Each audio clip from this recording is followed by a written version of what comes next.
bom dia. Mais uma vez quero deixar uma palavra ao teu coração. Uma palavra que edifique, fortaleça a sua vida. Esta palavra está baseada em 2 Crônicas 7,14. Fica com a gente um momento. Deixe o Espírito de Deus fluir na sua vida, trabalhar sobre o seu coração. Diz assim a palavra do Senhor: esse é o meu povo que se chama pelo meu nome, se humilhar e orar e buscar a minha face e se converter dos seus maus caminhos.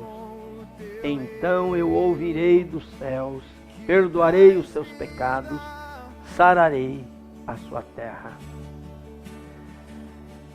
Salomão acabara de construir o seu templo, tinha acabado de consagrar ao Senhor uma grande festa, muitos sacrifícios. E Deus aqui está conversando com ele à noite, falando com ele em sonhos, como já havia falado no início do seu chamado para o reinado. E Deus mostra aqui algumas possibilidades. Ele diz: se eu cerrar os céus e não houver chuva, claro, por causa do pecado, por causa da idolatria, do abandono de Deus, ou se houver algum tipo de peste sobre a nação, praga, doenças, então se vocês clamarem ao meu nome, orarem, se humilharem e orarem voltado para esta casa, ouvirei dos céus, perdoarei os seus pecados, sararei a sua terra.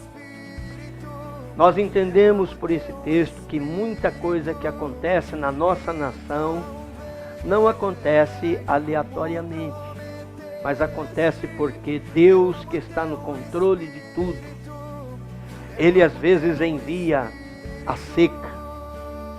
Mesmo neste momento no Brasil nós estamos enfrentando um período de seca. Os nossos lagos estão secando. Lugares que são realmente importantíssimos, a água, os lagos estão secos, como acontece na nossa capital paulista. Isto realmente é o resultado da mão de Deus. Na verdade, quando Deus quer mandar chuva, Ele manda chuva, quer haja floresta, quer não haja floresta, quer realmente a Mata Atlântica, a Mata Amazônica esteja intacta ou não, Ele envia a chuva. A ausência de chuva, a seca, os pastos se secando, é realmente a ação de Deus que está enviando o juízo sobre a terra. Dá uma olhada no verso 13 do mesmo capítulo. Se eu cerrar os céus, quem cerra os céus para que não haja chuva é o próprio Deus.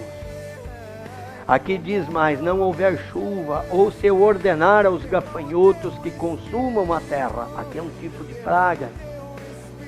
E ele prossegue ainda dizendo: se eu enviar a peste entre o meu povo, as enfermidades. A gente nota que o mundo nosso é um mundo de muitas pragas, muita doença. Agora nós estamos enfrentando na África o ebola. E ele já começa a sair dos territórios africanos e vir para outras nações como Europa e Estados Unidos. Isto realmente é a mão de Deus. Isso não acontece aleatoriamente. O texto de 2 Crônicas 7,13 mostra que Ele pode cerrar os céus, que Ele pode enviar enxames de gafanhotos, destruir a lavoura, ou Ele pode também enviar a peste sobre a terra. O próprio Jesus diz que nos últimos dias seriam tempos de enfermidades, tempos de pragas, tempos de coisas terríveis sobre a terra. Paulo diz: tempos difíceis virão sobre a terra. Mas o próprio Deus também diz aqui em 2 Crônicas 7,14: nesta época de problemas, de aflição, de lutas, o meu povo, que se chama pelo meu nome. Quem é este povo? O povo que confia em Deus, o povo que foi redimido pelo sangue do Cordeiro, o povo que está em aliança com o Senhor.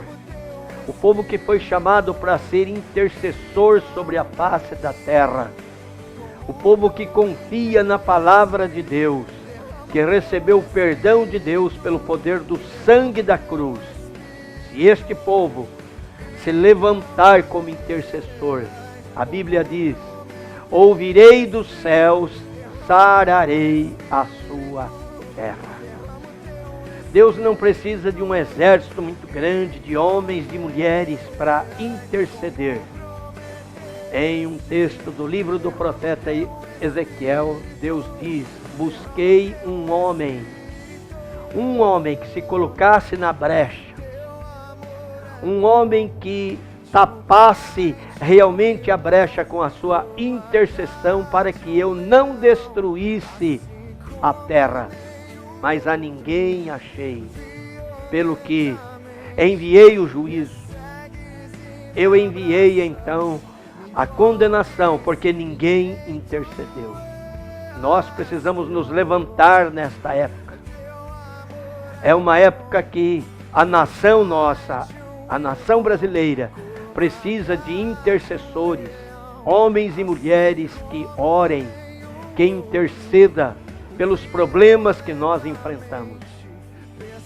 Nós estamos enfrentando crises ultimamente. No âmbito político, por exemplo, nós temos assim grande confusão. Nós temos grandes lutas que a nossa nação está enfrentando. A política nossa é uma política difícil. A terra está numa crise moral. Todas as leis que eles estão criando são para afrouxar a moral da nossa nação. E nós precisamos orar. A Bíblia diz para orarmos por aqueles que estão no poder, aqueles que exercem influência, aqueles que governam, aqueles que estão numa posição de eminência. Nós temos que orar por eles. Orar pelos nossos governos, orar pelos nossos prefeitos, pelos nossos governadores, orar pela presidência da República, para que a gente possa ter um período de paz, um período de bênção, para que a nossa nação seja sarada. A nossa nação está doente, moralmente. Espiritualmente, a nossa nação vive um tempo de crise. É um tempo quando as pessoas não levam a sério a vida com Deus. A liderança espiritual da nossa nação é frágil, é doente. Moralmente tem muitas dificuldades, muitos problemas, muitas lutas, muitos embaraços. É hora de nós orarmos. Todo avivamento, ele é precedido por um tempo de crise. As pessoas começam a ficar cansados, então, daquela situação espiritual, daquela crise moral, da crise espiritual. As pessoas começam a cansar-se daquilo e põem-se a orar, dobram os joelhos. E é nesses momentos que Deus envia o avivamento. É nesses momentos que Deus envia um tempo de transformação. Deus muda a mentalidade das pessoas.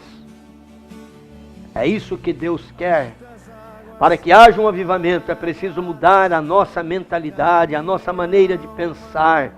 A nossa cosmovisão tem que ser mudada. Nós temos que entender que a nossa nação vive momentos difíceis, mas que Deus está no controle de tudo. Deus está no controle da seca. Deus está no controle dessas crises todas que o país passa. E Deus tem a cura. Se vocês orarem, se vocês clamarem, se vocês se humilharem, se vocês arrependerem dos seus pecados, Deus diz: ouvirei dos céus, sararei a sua terra. Deus está dizendo: eu posso dar um novo rumo para a nação brasileira. Eu posso fazer com que haja um tempo de bênção. Eu posso fazer com que a chuva venha na estação certa, que haja colheita, que haja abundância, que as vossas eiras se encham de trigo, os vossos lagares se encham de azeite, que haja fartura. E então, como diz o profeta Joel, comereis abundantemente, jamais sereis envergonhados. Avivamento é isso, é tempo de cura, é libertação para a nação, é tempo de restauração da igreja. Às vezes nós esperamos demais da nossa liderança política, mas eu posso afirmar para vocês, a transformação de uma nação, ela não vem por meios políticos, ela acontece por meios espirituais. Quando a gente lê a Bíblia no Velho Testamento, a gente nota o seguinte: o rei Ezequias, por exemplo, foi um reformador, mas ele não reformou a nação por meios políticos, ele reformou a nação por meios espirituais, levando o povo a crer em Deus, levando o povo a abandonar a idolatria, a abandonar o pecado, a obedecer à lei do Senhor, a palavra de Deus. E desta forma vinha as grandes reformas que aconteceram nos dias então de Ezequias, Josias e outros reis. Josafá, por exemplo, fizeram grandes reformas na nação, mas por meios espirituais. Eles buscaram Deus, eles levaram a nação a crer em Deus, a obedecerem a palavra, e a reforma aconteceu. Hoje, Deus está dizendo aqui que a mesma coisa deve acontecer.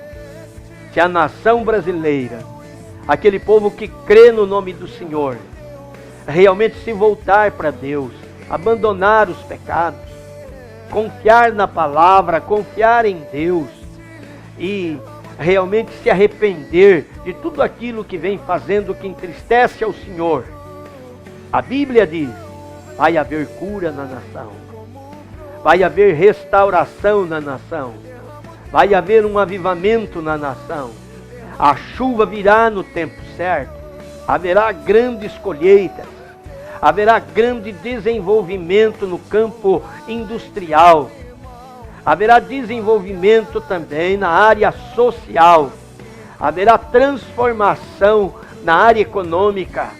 Tudo muda quando Deus está na direção. Agora, quando nós estamos fora do plano do Senhor, a nação está desviada da palavra do Senhor, e as pessoas que governam aprovam leis que vão de arrepios à palavra de Deus, em confronto com a palavra de Deus. Então, irmãos, sofremos o juízo. Como igreja, vamos nos levantar, vamos dobrar nossos joelhos, vamos tapar as brechas espirituais, vamos levantar uma muralha de intercessão em favor da nossa nação, e vamos ver o nosso Brasil prosperar, vamos ver a nossa nação caminhar de cabeça erguida e passar por profundas transformações políticas, sociais, espirituais, mudanças tremendas, porque é isso que Deus espera de cada um de nós. Então preste atenção, as mudanças virão por meio da oração, por meio da intercessão da igreja, não por meios de políticos, não por meios de líderes que vão ser eleitos por votos. Não, virá realmente pela oração, intercessão da igreja. Deus é que opera essas mudanças. Vamos orar, vamos colocar o Brasil nas mãos do Senhor e vamos crer nas promessas de transformação que está escrito aqui na palavra de Deus. Deus abençoe a sua vida, Deus abençoe o seu coração. Até o nosso próximo encontro. Amém. Me envolves em quem tu és. Teu amor é como de um pai, de um irmão, como a garra de um leão, assim como nenhum outro. Violentamente persegues e me abraças, me envolves em quem tu